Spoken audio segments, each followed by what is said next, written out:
So your article in the Wall Street Journal said that the CIA and the State Department have engineered this crisis. Why, and what's in it for them? The goal is to weaken Russia. If Ukraine is put in the EU, it can be put into NATO. If it's in NATO, the United States can put anti-ballistic missile bases on Ukraine's border with Russia and other military bases, and this then degrades the Russian strategic deterrent and makes it difficult for the Russian government to resist American hegemony. So now the next question is, what's in it for the EU? The EU has no choice. The NATO countries are part of of Washington's empire.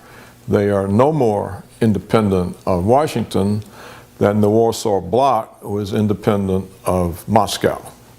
Yeah, the neo-Nazis have come to power in Kiev. Is that part of the plan?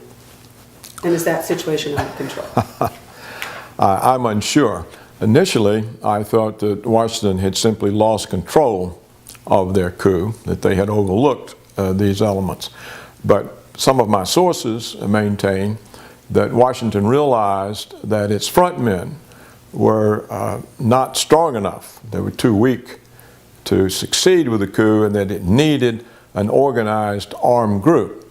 And so these sources tell me that Washington was working with the extreme ultranationalists. So Obama said in advance that they're going to reject any results of the referendum in Crimea. Yes. Go ahead and finish it. President Obama does not want to hear that millions of people living in Crimea think, and at some point, the same point he's talking about democracy, so about democratic efforts. So it's double talk, is it? Washington's position is that whatever advances Washington's agenda is legal. Whatever gets in the way of Washington's agenda is illegal, undemocratic, and against human rights. Why is it that you call the Western media the lie factory? It's lost its independence. The Western media doesn't have any independence. The media in the United States lost its independence during the Clinton regime, when 5 megacorporations were permitted to concentrate the entire formerly dispersed, formerly independent media into 5 giant corporations. The value of these corporations is their federal broadcast licenses.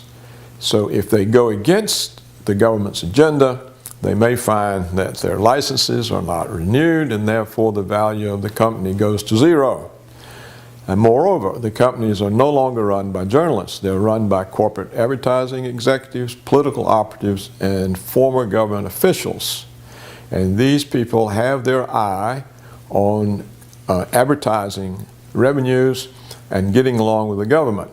So this means that the American media functions as a ministry of propaganda for government and for the corporations. Sanctions, if they are imposed, who in fact will be the loser? Sanctions are a step toward war. The entire world will be the loser. This is a yes or no question. Can there be a win-win outcome? World War III will have no winners. Okay.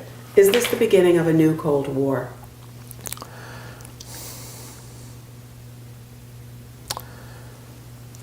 The new Cold War began 23 years ago with the collapse of the Soviet Union. And President Reagan's advisors violated every agreement that President Reagan had made with Gorbachev. They took NATO into Eastern Europe to Russia's borders. They broke every arms limitation agreement that Washington had with Moscow.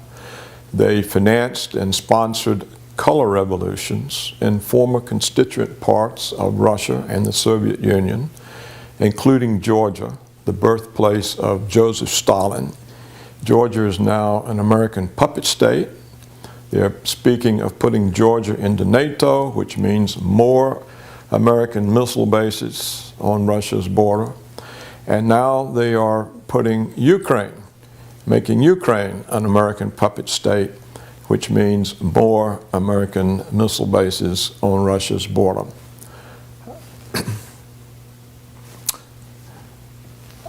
Washington is confronting Russia with a very stark situation: surrender or war.